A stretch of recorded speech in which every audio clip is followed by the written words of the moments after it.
విజయవాడ నగరానికి కృష్ణానది ఓ ఆకర్షణ. నదీ తీరం వెంబడి నిర్మించిన అనేక ఘాట్లు పర్యాటకులకు మంచి అనుభూతినిస్తున్నాయి. కృష్ణానదికి మరోవైపు ఉన్న గుంటూరు నదీ తీరం ఇప్పటి వరకు పర్యాటకంగా ఎలాంటి అభివృద్ధికి నోచుకోలేదు. విజయవాడ నదీ తీరం వైపుకు సమానంగా గుంటూరు వైపు నదీ తీరానికి పర్యాటకులు స్థానికులు ప్రతిరోజు వచ్చి స్నానాలు చేస్తున్నారు. ఎలాంటి ఘాట్లు ఇక్కడ లేకపోవడంతో ఎవరికి నచ్చిన చోటే వారు నదీ తీరంలో స్నానాలు చేస్తున్నారు. ఎటువైపు నదీ తీరం లోతుగా ఉందో, ఎక్కడ ప్రమాదం పొంచి ఉందో ఎవరికీ తెలియని పరిస్థితి. ప్రమాదం జరిగితే దానికి బాధ్యులు ఎవరనేది ప్రధాన ప్రశ్న. అక్కడ నదీ తీరంలో ఉన్న పరిస్థితి గురించి మరింత సమాచారం మా ప్రతినిధి ప్రసాద్ అందిస్తారు. అటు విజయవాడ నగర ప్రజలు కానీ ఇటు గుంటూరు నగర ప్రజలు కానీ ఈవినింగ్ టైంలో ఎవ్రీడే వీకెండ్స్లో కానీ ఇక్కడ వచ్చి ఈవినింగ్ టైంలో ఇక్కడ సరదాగా కుటుంబ సభ్యులతో ఈత కొడుతూ కాసేపు ఎంజాయ్ చేస్తారు. ప్రజెంట్ మనం చూస్తున్న ఈ విజువల్స్ అయితే కృష్ణానదికి అటువైపు ఎన్టీఆర్ జిల్లా ఉంటుంది, ఇటువైపు గుంటూరు జిల్లా ఉంటుంది. మనం చూస్తున్న ఈ విజువల్స్ అన్నీ కూడా గుంటూరు జిల్లా ఆ నదీ పరివాహక ప్రాంతం, ఆ కరకట్ట రోడ్డు వెంబడినటువంటి ఒక ప్లేస్ ఇది. కొండవీటి లిఫ్ట్ ప్రాజెక్ట్ కూడా మనకి పక్కనే కనిపిస్తుంది. సో దాని పక్కన వీళ్ళందరూ కూడా ఇక్కడ ఈరోజు సండే కావడంతో అందరూ కూడా కాసేపు ఎంజాయ్ చేయడానికి వాళ్ళ ఫ్యామిలీస్తో కలిసి వస్తున్నారు. ఈ విధంగా ప్రతిరోజు అంటే నార్మల్ డేస్లో కూడా మార్నింగ్ టైంలో, ఈవినింగ్ టైంలో పెద్ద సంఖ్యలో ఇక్కడికి స్థానికులు కానీ విజిటర్స్ కానీ ప్రతినిత్యం కూడా వచ్చి ఇక్కడ ఎంజాయ్ చేస్తూ ఉంటారు. అయితే ఇక్కడ ఎంత ఎంజాయ్మెంట్ కనిపిస్తుందో దానికి మించిన ప్రమాదం కూడా పొంచి ఉంది. మనం క్లియర్గా చూడొచ్చు, అక్కడ కొన్ని మన కర్రలు కనిపిస్తున్నాయి నదిలో, అటువైపు కూడా ఒక కర్ర కనిపిస్తుంది. సో దాన్ని దాటి కానీ లోపలికి వెళ్తే నది లోతుగా ఉంటుంది, అది ప్రమాదం.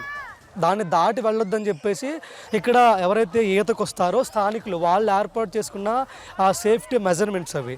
ఒకవేళ ఎవరైనా తెలియకుండా విజిటర్స్ కానీ ఒకవేళ లోపలికి వెళ్తే మాత్రం ఆ నది లోతుగా ఉంటుంది, ఖచ్చితంగా వాళ్ళు అక్కడ మునిగి ప్రమాదం జరిగే అవకాశం ఉంటుంది. చిన్న చిన్న పిల్లల దగ్గర నుంచి పెద్దవాళ్ళ దాకా కూడా ప్రతినిత్యం ప్రతిరోజు వస్తూ ఉంటారు. ఇక్కడ కొంతమంది ఈత నేర్చుకుంటే మరికొంతమంది చిల్ అవుతున్నారు.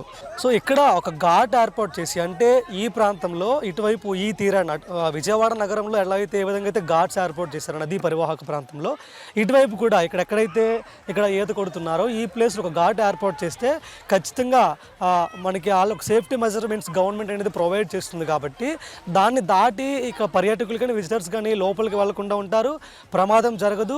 అదేవిధంగా ఒక విజిటింగ్ ప్లేస్ కూడా ఇక్కడ గుంటూరు వైపు నుంచి ఇక్కడ మరింత బాగుంటుంది. సో ఇప్పుడైతే చాలా ప్రమాదకరమైన పరిస్థితి. చాలామంది అంటే ఒకరిని చూసి మరొకరు సరదాగా ఇక్కడికి వచ్చి ఎంజాయ్ చేస్తున్నారు తప్ప ఎంత ప్రమాదం పొంచి ఉందో చాలామందికి తెలియదు. సో తెలియని వాళ్ళు ఎవరైనా లోపలికి వెళ్తే ఖచ్చితంగా ప్రమాదం జరిగే అవకాశం ఉంటుంది. ఎప్పటికీ దీనికి సంబంధించి ఇక్కడ చాలామంది చనిపోయినట్టు కూడా స్థానికులు చెప్తున్నారు. తాడేపల్లి పోలీస్ స్టేషన్లో కూడా కేసులు నమోదైనట్టు కూడా మనకు తెలుస్తుంది. సో ఇప్పటికైనా ఇక్కడ జిల్లా యంత్రాంగం కానీ స్థానిక అధికారులు కానీ వెంటనే స్పందించి ఇక్కడ ఒక ఘాట్ని ఏర్పాటు చేస్తే ఖచ్చితంగా ఒక మంచి అవకాశంగా పర్యాటకులకి బాగుంటుంది. అదేవిధంగా ఇక్కడికి వచ్చిన వాళ్ళకి కూడా ఎలాంటి ప్రమాదం జరగకుండా సేఫ్గా వెనక్కి వెళ్ళేందుకు అవకాశం ఉంటుంది. లేదు ఇది ఖచ్చితంగా ప్రమాదం అని భావిస్తే దీన్ని కంప్లీట్గా క్లోజ్ చేస్తే ఆ భవిష్యత్తులో మరిన్ని ప్రాణాలను కాపాడుకోగలిగే అవకాశం ఉంటుంది. సో ఇప్పటికైనా ప్రభుత్వం స్పందించి ఇక్కడ చర్యలు తీసుకోవాలని కూడా స్థానికులు కోరుతున్నారు. వీడియో జర్నలిస్ట్ వంశీతో Prasad Akkula, YK news, Vijayawada. Hi, నేను మీ Raj Tarun. Please subscribe to YK TV. This is Viraj Ashwin. Please subscribe to YK TV Network. Please watch YK News.